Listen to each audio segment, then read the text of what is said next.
In this video, I'm going to run through the techniques used in my new sock pattern called Star-Toed Fleegle. It's a toe-up sock sized for both men and women, any shoe size, average shoe width. This pattern uses sock weight yarn, 100 grams of sock weight yarn, and I've used a self-striping yarn, and I knit the heel in a different color. I'll give you a close-up. The Fleegle heel is really interesting, and one great feature of the Fleegle heel is that there are no gaps after you finish the heel when you start knitting the foot again. And maybe that doesn't make a lot of sense to you. Maybe you've had tremendous luck in knitting socks and you've never had a gap between the heel and the cuff. But anytime you change direction in your knitting, you can get a hole there, and I have a video out correcting gaps in socks. I'll give you a link to that video if you click the little I. But this, the shaping of the heel and going into the cuff is just gentle enough that it doesn't cause an abrupt change in how the knitting comes together. So there's no gap there. I'm really impressed with the way this works. And this pattern is out because you guys asked for it. You asked for a video on Fleegle heel. So I thought I'd throw a star toe in there too. A star toe is something we normally see on cuff down socks, but I've worked the star toe from toe up with the Fleegle heel. And yeah, I'll give you a close-up of all of this in a moment. If you'd like to get your copy of the pattern to follow along, just click the little I in the upper right-hand corner. That'll take you to my website, where you will also find the information on the needles and yarn. You can use any sock yarn. I'm not sure why I'm saying that. But all the rest of the information that you need will all be there on my website. And what else was I going to say? Oh yes, this is an intermediate pattern. I would say this is good for people who have knit at least one pair of socks in the past. If you are a brand new sock knitter and you haven't done it before, I will give you a link to my toe-up socks using German short rows pattern. And that's a good first sock pattern. And then if you want to knit that and then make these your second pair of socks, that totally works for me. That shouldn't be too hard. You just want to have a feel for it.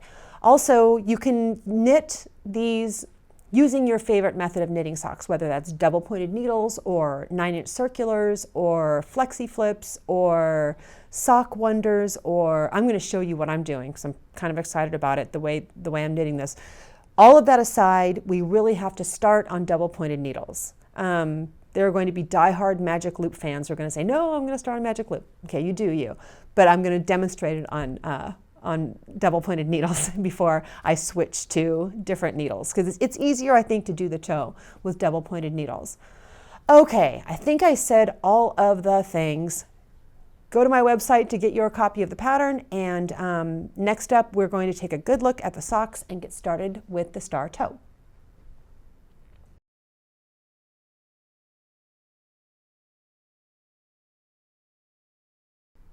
Okay, we're ready to get started with this. I want to start with showing you a good close-up of these socks. I'm excited to show you. Let's take a look. Okay, these I have knit in just a variegated yarn, and you can see we have a deep gusset and the heel. And something I want to say about the deep gusset, people say that the deep gusseted socks are better fitting if you have high arches. I am going to say, I don't know. I have one high arch and one flat foot due to a foot injury, and socks always fit me fine. But you can see with the deep gusset, it's a little bit deeper from here to here. So if you have a problem with socks pulling at the top of the instep, it'll be a nice fitting sock. But I have a flat foot too, and so this seems to fit me fine. Actually, I'll show you on the stripy ones. And I've left all my markers in here so you can see the progress of the socks and what the markers look like. I'll just clip those out. Okay, this is a lot easier to see because I switched from the striping yarn to the orange for the toe and the heel. It's much easier to see the heel this way. If you are familiar with knitting a heel turn, the turn of a heel in socks, this part of the sock is normally under the foot. We don't normally see this at the back of the heel. It makes for a really interesting shape. And while you're knitting it, don't get confused, because if you've knit especially cuff down socks before, it's going to feel like this part should be here, but it's not. It's at the back of the heel. You can trust the pattern. Okay, we are going to get started with double pointed needles and the pinhole cast on. And because this cast on is not the easiest in the world to get, once you've got it, you've totally got it. But I'm going to give you a link to my video which shows this cast on slow motion. It's going to make it a lot easier for you if you're just learning this, to learn it in slow motion. I'm not going to do it slow motion here. I'll talk my way through it, but click that link and then come back and we'll finish the cast on. So for this cast on, for all the demonstration, I'm going to use worsted weight yarn and much bigger needles so you can see what I'm doing. This pattern does not use worsted weight yarn and size 6 needles. This is just for demonstration. Put the tail end of the working yarn in your right hand and wrap it around your fingers like this. And all the action is going to be on this strand right here. Take a double pointed needle and yarn over, and then go under everything and pick up that same strand coming the other direction. You've cast on 2. Yarn over, go under everything and pick up that strand from underneath. You've cast on 4. Yarn over, go under everything and pick up that strand. You've cast on 6. Yarn over, under everything and pick up that strand. Cast on 8. We're going to start with 8. You can pull your fingers out, keep a good grip on everything, and pull that tail end. It tightens everything up. Okay, the double pointed needle part is a little fiddly, but it goes pretty quickly. Our first stitch is going to be this stitch here. I want to slide everything to the other end of the DPN, and on the first needle I'm going to put 4. We're going to start with 3 needles. If you prefer knitting with 4 or 5 needles, actually, that's fine. I think it's easier when you have so few stitches to try to keep it on just 3 and not 4 needles. Okay, 4 stitches on the first one, 2 on the other 2. I'm going to flip this whole thing over, and I like my tail at the bottom and my working yarn on top here.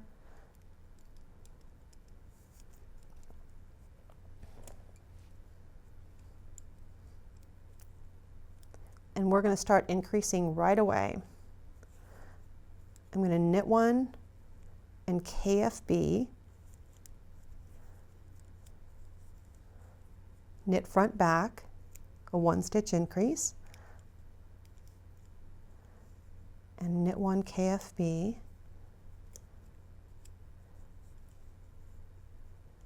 whoops, that was just knit 1. And when we're working on DPNs, your next stitch is always to the left of your working yarn. So, and this is kind of wind chimes right now until we get more stitches.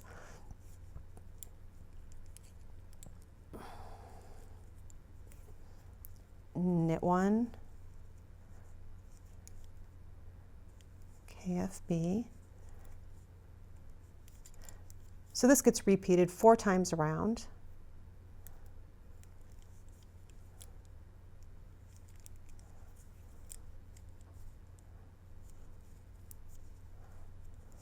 Now that we're joined in the round and we have a little bit on the needles, it is easier. And the pinhole cast on will start to expand. All you have to do is pull the tail end and it'll tighten back up. And we're going to keep going around and around and increasing every round and then increasing every other round for a while so that we end up getting this nice rounded toe. Just follow the pattern. I have it spelled out row by row in the pattern. Okay, that is it for this section. Finish the toe, and then you're going to move on to the foot and just knit around and around and around until we start working on the gusset, and we're going to cover the gusset and the heel in the next section.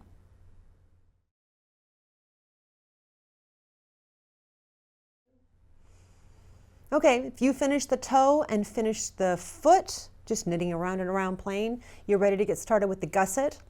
And in the pattern, I tell you exactly where to start knitting the gusset so that you get the right shoe size, the right foot size.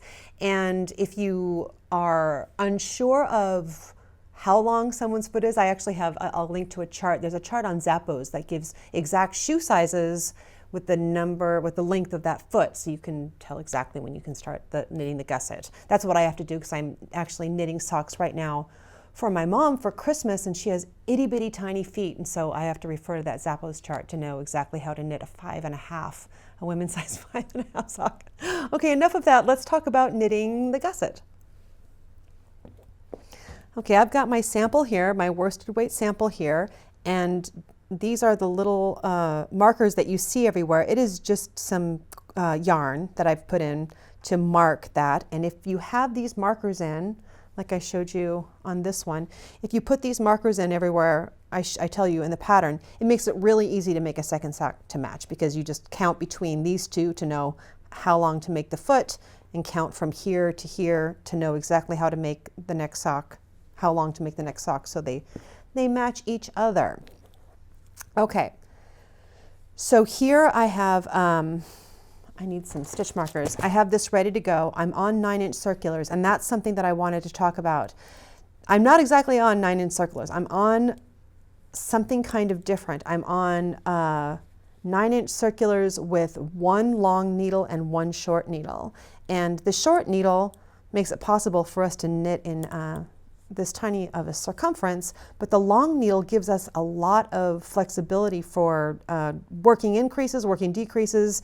In my video using 9-inch circulars, I say in that video, 9-inch circulars are great, but they're just great for plain knitting. You can't do any shaping or anything with them. And when you only have this much to hang on to, that's true. But now with this longer needle, it's easier, and I want to show you a couple of things.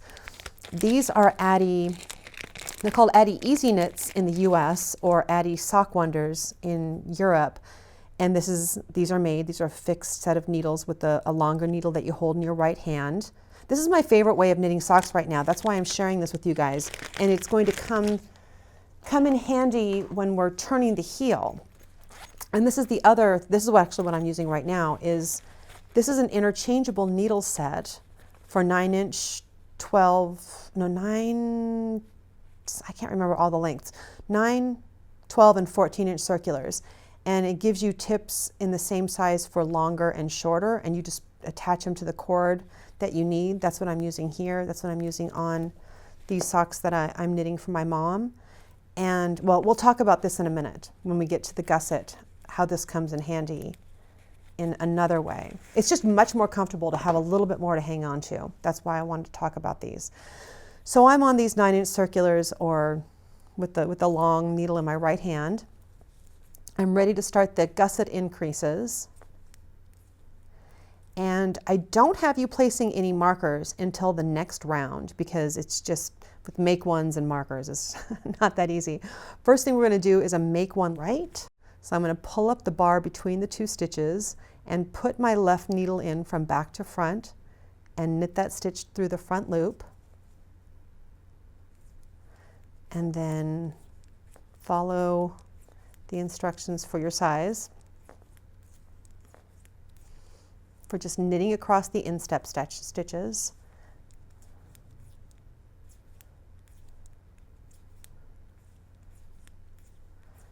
And I've actually put in a little marker for myself, because I know that when I'm on video and I'm talking, I can't count and talk at the same time. So you either get complete silence of me counting in my head, or I have to go back and keep counting stitches because I don't know where I am. I'm going to go ahead and place this marker here now. And I'm going to do a make one left over here, pulling up the bar between the two stitches, putting the left needle in from back to front, and knitting it through the back loop. Okay.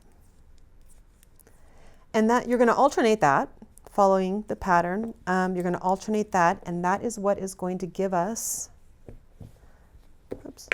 this line of stitches right here. And when you finish knitting the gusset stitches, you're going to have a lot of stitches on the needle. We will have increased many, many stitches. And one important thing I want to show you is, so you don't lose track of where you are. We have the beginning of the round is on the left side of the foot. This is the instep, and the line of gusset increases is going to go this way.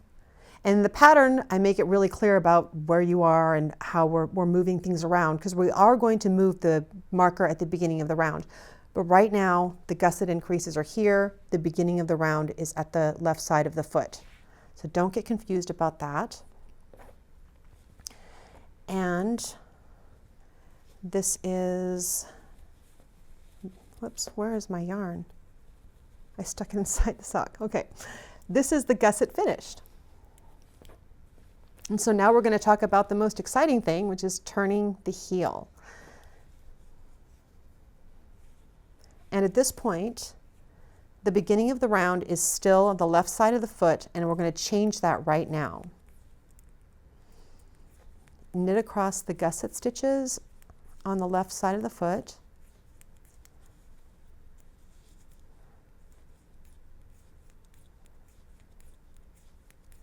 Knit across the top of the instep.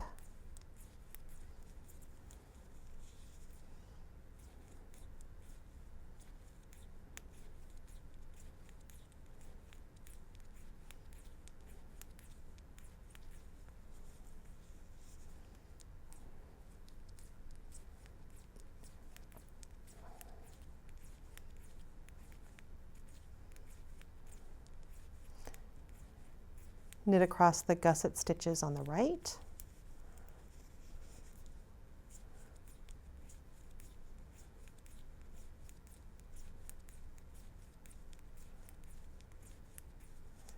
And then I have a totally different number of stitches here, but you're going to knit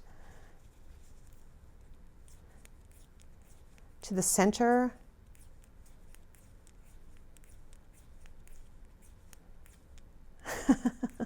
I'm counting, I can't talk and count. Okay, knit to the back center of the heel. Excuse me, this is the new beginning of our round. You're going to want to put a marker in there.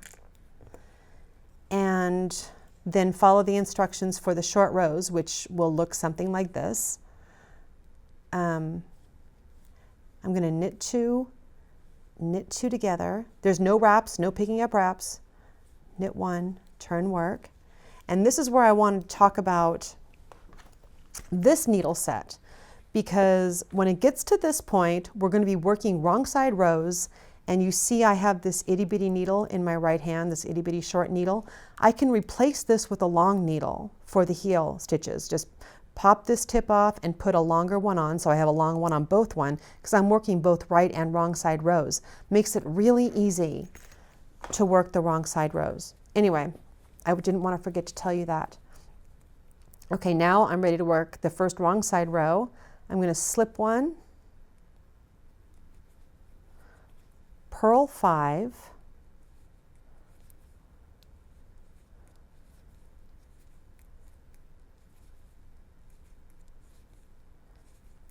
purl 2 together, purl 1, turn work, back on the knit side. I'm going to slip one, and if you slip, your working yarn is always on the knit side, it's always in the back. Slip as if to purl, don't twist the stitch. I'm going to knit 6.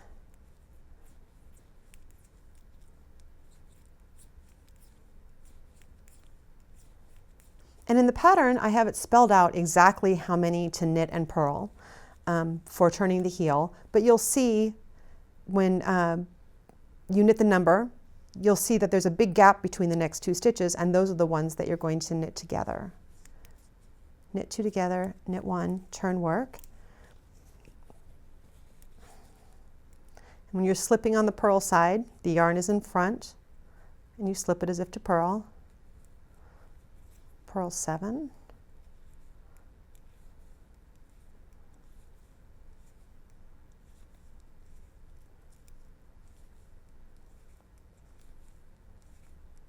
It'd be easier if I had the longer needle in. And again, You see there's a big gap between these two stitches. That's how I know I'm on track. Work a purl 2 together, purl 1, turn work. Let's see if we can see any of this yet. Not quite yet, can't really see it yet, but we'll take another look at the heel.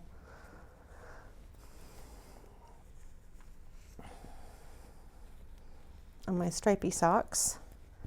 We're just about right here in that. You'll keep working back and forth, longer and longer rows. No wraps and turns, no picking up wraps, no gaps.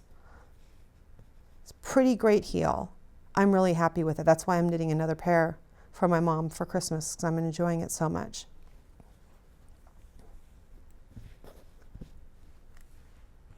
Those are all of the techniques used. Once you finish the heel, I have some very specific instructions for making sure there's no gaps before you start knitting the cuff. Then you just knit around and around on the cuff, and then some 2x2 ribbing and stretchy bind off. It's all in the pattern to finish it off.